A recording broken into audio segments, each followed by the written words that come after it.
Hello students, मैं आज आपके सामने लेकर आया हूं 19 अक्टूबर का जो आप लोगों का हिंदी इलेक्टिव का एग्जाम है उसका आंसर की। तो मेरे प्यारे, इससे पहले मैंने आप लोगों को इंग्लिश कोर का वीडियो प्रोवाइड किया हूं, लेकिन आप लोग शेयर नहीं किए हैं। कोई बात नहीं, वो आपके ऊपर डिपेंड करता है। जब आपको ये पता नहीं हो रहा है कि हमारे टीम आप लोगों के लिए कितना स्ट्रगल कर रहे हैं, तब जाकर ये 10 मिनट का वीडियो 10 मिनट का लेक्चर आप लोगों को प्रोवाइड कर पा रहे हैं। तो मेरे प्यारे, आप जब स्ट्रगल को देखेंगे ना, आपके आंख से आंसू आ जाएगी। क्यों मैं कह रहा हूं? क्योंकि ये जो 10 मिनट का वीडियो मेरे प्यारे, मैं सुबह से यूनिवर्सिटी पर जाकर वेट करता हूं कि कब सर हमें क्वेश्चन देंगे, तब मैं उसका आंसर ढूंढूं, उन सब का आंसर कलेक्ट करूं, तब जाके मैं आप लोगों को प्रोवाइड कर सकूं। मेरे प्यारे, इतना आसान नहीं है किसी भी क्वेश्चन का आंसर बताना।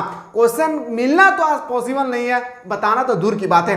कितना कष्ट से मुझे यूनिवर्सिटी के टीचर हमें प्रोवाइड करता है मेरे प्यारे। बस आप लोग सपोर्ट करें। हमारा जो मकसद है मेरे प्यारे, वो हमारा मकसद जैसे पूरा हो जाए। ये मकसद तभी पूरा हो सकता है जब आप लोग ज्यादा से ज्यादा अपने बच्चों को, अपने दोस्तों को, अपने सहेलियों को शेयर करेंगे।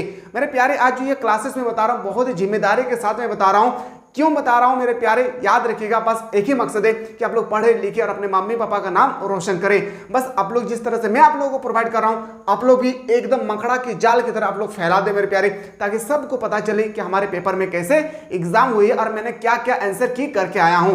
तो मेरे प्यारे, याद रखिएगा, आज जो मैं आपको बताने वाला हूं वो 19 अक्टूबर का क्या आपका हिंदी इलेक्टिव का पूरा वीकली जो टेक्स्ट हुई इसका आंसर की। सबसे पहले मैं बता दूं मेरे प्यारे, आप सभी को अच्छी तरह से पता होना चाहिए कि अभी पेपर में सबसे ज्यादा जो पूछे जाने वेटेज जो है वो है आप लोगों का सब्जेक्टिव क्वेश्चन। तो मैं आज आपके सामने सबसे पहले सब्जेक्टिव क्वेश्चन लेकर आया हूं, और सब्जेक्टिव को एक एक क्वेश्चन का आप लोगों को समझना है। अगर समझ में नहीं आने वाला है तो मेरे प्यारे, आप स्कूल में, कॉलेज में, जितना भी आप ट्यूशन कोचिंग जहां भी कर रहे हैं, जितना भी रट्टा लगा ले मेरे प्यारे, गारंटी के साथ में कह रहा हूं कि एग्जाम के समय, एग्जाम का जो प्रेशर होता है एक स्टूडेंट के ऊपर, वो आप प्रेशर के कारण वो भूल जाएंगे। अगर आपके माइंड में, अगर आपको समझ में आ जाए, और समझने के बाद जब वो लिखने में मजा कुछ और ही होता है। कोई भी इस चीज को समझने के बाद लिखने में मजा कुछ और ही होता है। इसलिए मैं समझाने की कोशिश कर रहा हूं, आप लोग समझने की कोशिश करें। पहला क्वेश्चन आपके सामने पहला क्वेश्चन पूछा गया था, जनसंचार किसे कहते हैं?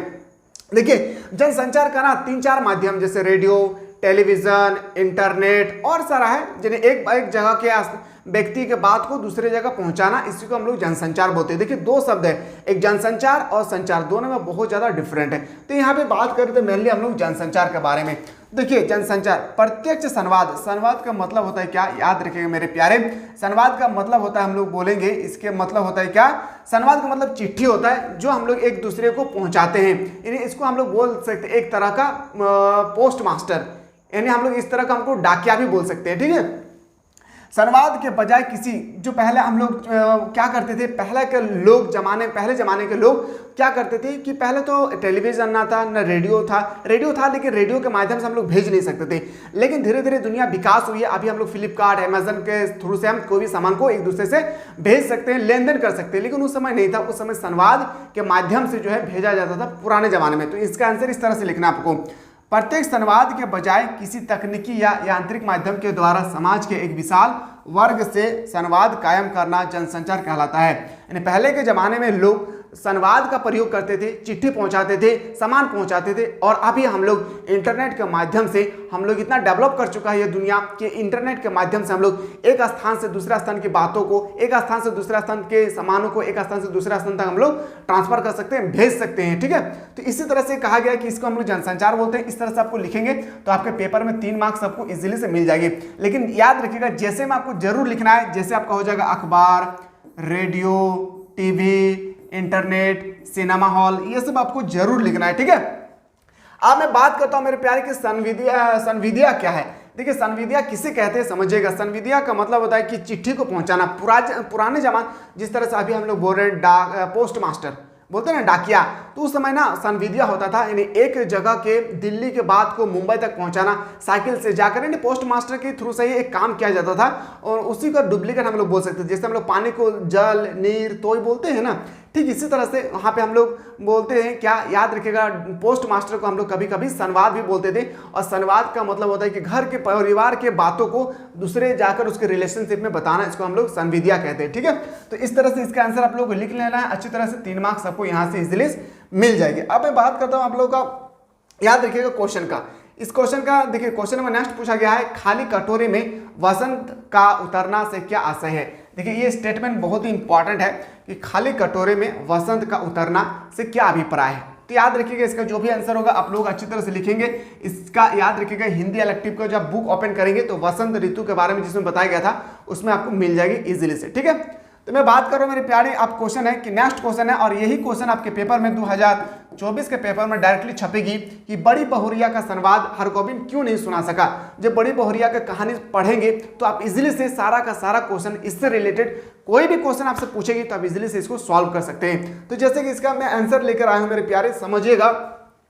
बड़ी बहुरिया का संदेश देने से पहले हरगोविंद जो बड़ी बहुरिया है इसका जो सामान पहुंचाते थे, याद रखिएगा जो सामान नहीं मतलब जो यहाँ के बारे में बताने के लिए जो उसके मायके पहुंचाते थे उसको हम लोग हरगोविंद बोलेंगे, ठीक है। लेकिन इस कहानी का जो मेन कैरेक्टर है ना वो मेन कैरेक्टर याद रखिएगा मेरे प्यारे कौन है, तो बड़ी बहुरिया है, ठीक है। कई बार एग्जाम पूछा जा चुका है कि आपका जो संविदा है इस कहानी का मेन कैरेक्टर कौन है, याद रखिएगा प्रमुख चरित्र कौन है, तो बोलेंगे सर याद रखिएगा बड़ी बहुरिया। समझिएगा बड़ी बहुरिया का संदेश देने से पहले हरगोविंद विचारने लगता है कि बड़ी बहुरिया की दुर्दशा व विवशता का संदेश पाकर बड़ी बहुरिया के घर वाले गांव का नाम लेकर थूकेंगे। सबसे पहले जो हरगोविंद सोचने लगेंगे कि आप उनसे तो वादा किया था मैंने आपके गांव पे जाकर सब कुछ मैं आपको बता दूंगा, लेकिन उन्होंने सोचा थोड़ा देर जाकर कि स्टेशन पे जाकर उन्होंने सोचा कि मैं नहीं बताऊंगा, क्यों अगर मैं बताऊं तो हमारे गाँव के बारे में लोग वहाँ के लोग यहाँ पे थूकेंगे, कैसे कहेंगे कि यहाँ के लोग कैसा है, एक अच्छी तरह से एक औरत को पाल पोस नहीं पा रही है, ठीक है। आगे देखते पाकर बड़ी बहुरिया के घर वाले गाँव का नाम लेकर थूकेंगे। कैसा गांव है जहां लक्ष्मी जैसी बहुरिया दुख भोग रही है, जहां लक्ष्मी जैसी बहुरिया दुख भोग रही है। पूरे गांव में उनकी बेटी को सुख देने वाला कोई नहीं है। अब पूरे गांव में उनकी बेटी को सुख देने वाला कोई नहीं है। बेटी की दुर्दशा सुन मायके वाले उन्हें लिवाने का आ गए हैं, यानी उन्हें लेने के लिए गांव आ गए हैं। तो बड़ी बहुरिया कभी अपने गांव वापस ना लौटेगी।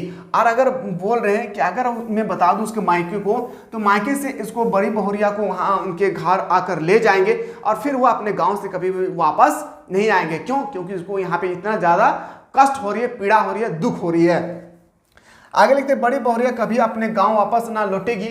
यही सोच समझकर हरगोविंद बड़ी बहुरिया का संदेश उसकी मां तथा घर परिवार को लोगों को नहीं सुना पाया। आपको आंसर इसी तरह से लिखना है मेरे प्यारे, याद रखिएगा। ऐसे क्वेश्चन लिखिएगा ना तो याद रखिए जो पढ़ेंगे ना उसको भी लगेगा कि स्टूडेंट आपने कहानी को पढ़कर समझकर तब जाकर इस तरह आंसर लिखे। इतना बेहतरीन तरीके से मैं आप लोगों को प्रोवाइड किया हूँ, आपके ऊपर डिपेंड करता है आप कैसे आप इसको कल लिख पाते हैं। अब अगला क्वेश्चन है, यह क्वेश्चन आपके पेपर में 5 मार्क्स का आपके पेपर में पूछेगी। बड़ी बहुरिया अपने मायके संदेश क्यों भेजना चाहती थी। जो बड़ी बहुरिया है याद रखिए यही 2 क्वेश्चन आपके पेपर में छपेगी। दोनों में से एक क्वेश्चन आपके पेपर में एग्जाम 2024 में आप लोगों को देखने को मिलेंगे। बड़ी बहुरिया अपने मायके संदेश क्यों भेजना चाहती थी। तो चलिए देखते हैं मेरे प्यारे इसका आंसर क्या है। ये तो लॉन्ग क्वेश्चन है, थोड़ा सा आपको इसको समझना है और अच्छी तरह से आपको एग्जाम में कल लिखना है, समझिएगा। बड़ी बहुरिया आर्थिक तंगी के चलते बड़ी की अपमानजनक स्थिति में जीवन बिता रही थी। यानी जो बड़ी बहुरिया है बहुत ही अपमानजनक की जिंदगी वह बिता रही थी। फिर बोले पति की मृत्यु के बाद जब घर का बंटवारा हुआ, जब पति उसकी बड़ी बहुरिया जो थी उसके पति की मृत्यु हो चुकी थी और उस समय उसके घर का बंटवारा हुआ तो बड़ी बहुरिया को घर परिवार में ना तो सम्मान मिलता था और ना ही आर्थिक मदद। बिल्कुल सही बात है। जिनका अगर आपका हस्बैंड अगर मान लेते हैं कहीं डेथ कर जाते हैं तो मेरे प्यारे आपको कहीं भी इज्जत नहीं मिलेगी, याद रखिएगा। ना घर में मिलेगी ना बाहर में। क्यों पता है? क्योंकि अब उस समय आप अकेले होंगे, आपके पक्ष में बोलने वाला कोई नहीं होगा। एक औरत का यही सबसे बड़ा डीमेरिट है मेरे प्यारे, कमजोरी है। जो इनका हस्बैंड किसी का भी हो, हस्बैंड डेथ कर जाते हैं, ठीक है, और आर्थिक ना मदद ना कर सके। शहर में बस गए देवर देवरानियों भी वक्त पड़ने पर आते हैं। यानी शहर में जब जाकर देवर और देवरानियां जो है वो शहर में जाकर बस गए, कभी वक्त पड़ता है तभी आते हैं, वरना मुझे देख रेख के लिए मुझे देखने के लिए नहीं आते हैं। और अपने अपने हिस्से को लेकर चले जाते हैं। पीछे से सभी उधार बड़ी बहुरिया को चुकाना पड़ता है और अपने हिस्से से सारा चीज़ वो लेकर चले जाते हैं और उधार जो है बड़ी बहुरिया को चुकाना पड़ता है। बड़ी बहुरिया के लिए मायके ही वह स्थान रह गया था जहां वह आश्रय की उम्मीद कर सकती थी। इसलिए देखिए बड़ी बहुरिया जब देख रहे हैं कि हमारे घर पे इतना मेरे कष्ट दुख हो रही है और साथ ही साथ मुझे देवर देवरानियाँ जब हमारे यहाँ पे आते हैं तो जो भी उधार करके जाते हैं इसका उधार भी हमें भरपाई करना पड़ता है। तो वो सोचने लगा कि कुछ संदेश भेजा जाए। अतः वह अपने घर वालों को अपनी दशा बताने के लिए संदेश भेजी जाती है। वो चाहती है कि संदेश सुनकर मायके वाले उसे ले आ सकेंगे। तो मेरे प्यारे आपको आंसर इसी तरह से लिखना है, ठीक है। किसका आंसर आपको इस तरह से लिखना है? तो यहाँ पे ये जो क्वेश्चन आपको नजर आया, बड़ी बहुरिया अपने माँ के संदेश क्यों भेजना चाहती थी, ठीक है, समझ में आ गया होगा, हम उम्मीद करते हैं। अगला क्वेश्चन है कि अराफात के अस्तित्व प्रेम पर प्रकाश डाले। तो इसका आंसर आप लोगों को अच्छी तरह से बुक में आप लोगों को मिला हुआ है, ठीक है, उसको आप लोगों को कर लेना है। तो मेरे प्यारे अगर क्लास अगर आपको अच्छा लग रहा है तो मेरे प्यारे लाइक करना ना भूले। आप लोगों के लिए जब इतना मेहनत करें तो आप लोग ज़्यादा से ज़्यादा अपने दोस्तों को शेयर करें। मैं वेट करता हूँ आप लोगों का शेयर का। और मैं कमेंट कर रहे हैं आप लोग जल्दी से कि वीडियो देखने के बाद कैसा फील हो रहा है, आप लोगों को खुशी फील हो रहा है या नहीं। मैं जो भी वीडियो आज बना रहा हूँ मेरे प्यारे, ये बहुत ही जिम्मेदारी के साथ में बना रहा हूँ, बहुत ही रिक्सी वीडियो है, ठीक है। चलिए पहला क्वेश्चन अब आते हैं हम लोग ऑब्जेक्टिव पे।